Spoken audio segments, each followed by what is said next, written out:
Assalamualaikum warahmatullahi wabarakatuh. Halo semuanya, kembali lagi bersama saya Andi Setiawan SPD. Kegagalan seringkali terasa menyakitkan karena ini melukai ego dan harga diri kita. Sebagai manusia, kita memiliki keinginan alami untuk merasa kompeten, berharga, dan diakui. Ketika gagal, hal itu dapat memicu perasaan tidak mampu, tidak berharga, dan bahkan merasa rendah diri. Kegagalan seakan menjadi cermin yang menunjukkan kekurangan-kekurangan dan kelemahan kita, sehingga memunculkan rasa malu, kecewa, dan keraguan pada diri sendiri. Lebih dari itu, kegagalan juga dapat menimbulkan luka emosional yang cukup mendalam. Ketika kita menaruh harapan yang besar pada sesuatu, lalu gagal mencapainya, maka akan terjadi kekosongan emosional yang sulit diisi. Impian yang hancur, cita-cita yang tak terwujud, dan harapan yang pupus dapat menimbulkan kesedihan, kekecewaan, bahkan depresi. Rasa sakit ini semakin menjadi-jadi jika kegagalan tersebut berhubungan dengan hal-hal yang sangat penting dalam hidup kita, seperti karir, pendidikan, dan hubungan dengan orang lain. Mari kita bahas, apa itu kegagalan? Kegagalan memang seringkali terasa menyakitkan, terutama ketika kita telah mencurahkan seluruh hati pikiran untuk mencapai suatu hal tersebut. Setiap orang yang pernah berharap dan berusaha dengan sungguh-sungguh, namun pada akhirnya gagal pasti akan merasakan kekecewaan yang mendalam.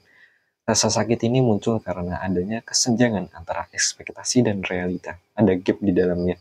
Kita telah membayangkan sebuah hasil yang indah, namun kenyataannya berbeda. Seolah-olah ada sebuah kekosongan yang tercipta di dalam hati, meninggalkan sebuah luka dalam dan kekecewaan yang cukup dalam. Rasa sakit akibat kegagalan adalah hal yang alami pada manusia. Itu adalah bagian dari proses belajar dan bertumbuh. Namun, intensitas rasa sakit tersebut berbeda-beda pada setiap orang, tergantung pada seberapa besar harapan yang diberikan dan seberapa besar tingkat penerimaan diri terhadap hasil yang didapat.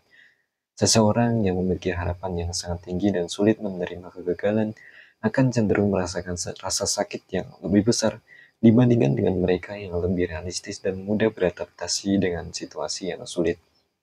Oleh karena itu, penting bagi kita untuk belajar mengatur ekspektasi dan menerima kenyataan bahwa kegagalan adalah bagian dari kehidupan dan kegagalan itu wajar.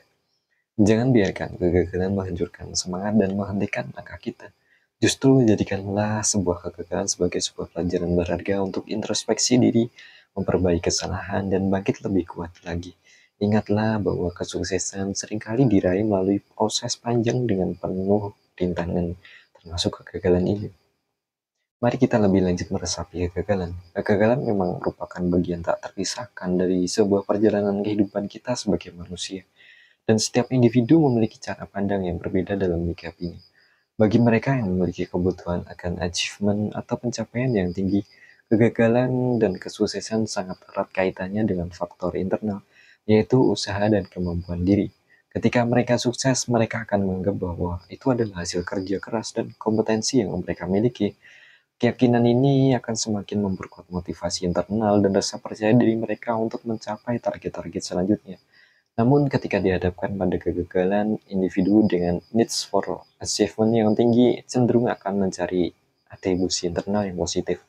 Mereka tidak akan mudah menyalahkan faktor eksternal atau keberuntungan, melainkan akan berfokus pada evaluasi diri dan mencari tahu apa yang bisa mereka perbaiki agar tidak mengulangi sebuah kesalahan yang sama. Mereka akan menganggap kegagalan sebagai indikasi bahwa usaha yang mereka lakukan belum maksimal, bukan karena mereka tidak memiliki kemampuan.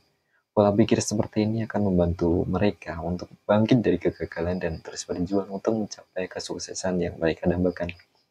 Sebaliknya, bagi mereka yang memiliki need for achievement yang rendah, kegagalan cenderung dikaitkan dengan faktor ketidakmampuan diri atau faktor eksternal lainnya.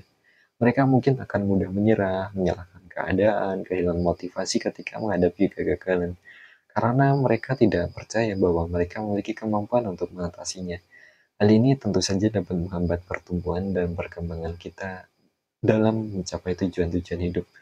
Oleh karena itu, penting bagi setiap individu sebagai manusia untuk mengembangkan need for achievement yang sehat, yaitu keyakinan akan kemampuan diri untuk mencapai kesuksesan dan kemauan untuk terus belajar dan berusaha meskipun harus menghadapi berbagai macam kegagalan. Lantas bagaimana sih bangkit dari kegagalan? Kegagalan dari sudut pandang psikologi merupakan sebuah pengalaman yang tak terhindarkan dalam sebuah hidup. Ia dapat memicu beragam emosi negatif seperti kecewa, sedih, marah, bahkan dapat menimbulkan luka psikologis yang dalam. Namun demikian, kegagalan bukanlah akhir dari segalanya. Justru ia merupakan sebuah peluang untuk belajar, bertumbuh, dan mengembangkan resiliensi. Kuncinya di sini adalah bagaimana kita mampu memproses emosi negatif tersebut, mengambil pelajaran dari kesalahan, dan kembali bangkit dengan semangat baru. Salah satu kunci untuk bangkit dari kegagalan adalah dengan mengubah pola pikir. Alih-alih terfokus pada kegagalan itu sendiri, cobalah untuk melihatnya sebagai sebuah proses pembelajaran. Evaluasilah apa yang telah kamu lakukan, identifikasi faktor-faktor penyebab kegagalan, dan cari tahu apa yang bisa kamu lakukan dengan lebih baik di kemudian hari. Mari ubah persepsi kita tentang kegagalan dari sesuatu yang harus dihindari menjadi sesuatu yang berharga untuk pertumbuhan diri. Selain itu, kembangkan juga self-compassion atau belas kasih pada diri sendiri. Jangan terlalu keras menyalahkan diri sendiri atas sebuah kegagalan yang terjadi.